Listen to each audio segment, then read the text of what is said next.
লান তাদিল্লু, কখনো তোমরা পথভ্রষ্ট হবে না।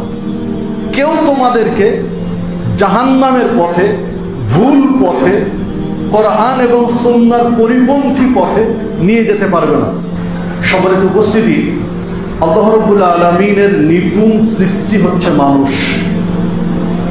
আল্লাহ রাব্বুল আলামিন মানুষকে আপন হাতে নিপুণ করে সৃষ্টি করেছেন। বাস্তবিক আল্লাহ রাব্বুল আলামিনের ব্যতিক্রম সৃষ্টিকৃত মানুষ। আর এই মানুষকে সঠিক পথে জীবন যাপন করার রাস্তা দেখানোর জন্য সময়ের চাহিদায় আল্লাহ রাব্বুল আলামিন হাজার হাজার নবী এবং রাসূল পাঠিয়েছেন। যেমন শেষ জামানার মানুষকে সঠিক পথে জীবন যাপনের রাস্তা দেখানোর জন্য আল্লাহ রাব্বুল আলামিন প্রেরণ করেছিলেন নবী মুহাম্মদুর রাসূলুল্লাহ সাল্লাল্লাহু আলাইহি ওয়াসাল্লামকে।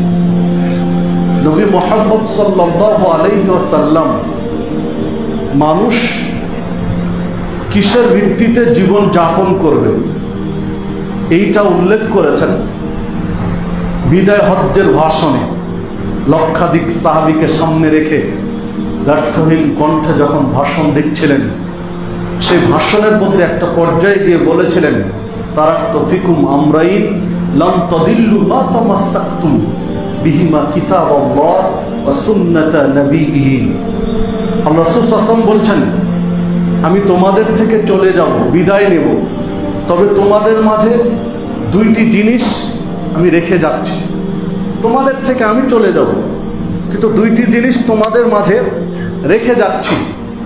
লান তাদিল্লু মা তামাসসাকতুম, এই দুইটি জিনিসকে যদি তোমরা আঁকড়িয়ে ধরতে পারো, মজবুত করে যদি এই দুইটি জিনিসকে ধরতে পারো, লান তাদিল্লু, কখনো তোমরা পথভ্রষ্ট হবে না।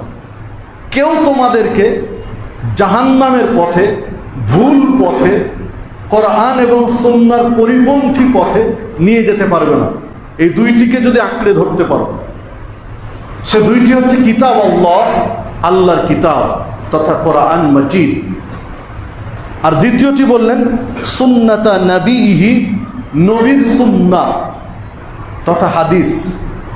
কোরআন এবং সহিহ হাদিস যদি কেউ মজবুত করে আঁকড়ে ধরতে পারে, জীবনের নানাবিধ সমস্যার সমাধান যদি কোরআন এবং সুন্নাহ থেকে নিতে পারে, পথ যদি কোরআন এবং সুন্নাহ থেকে কেউ নিতে পারে, ইনশাআল্লাহ পৃথিবীর কোন শক্তি তাকে ভুল পথে নিয়ে যেতে পারবে।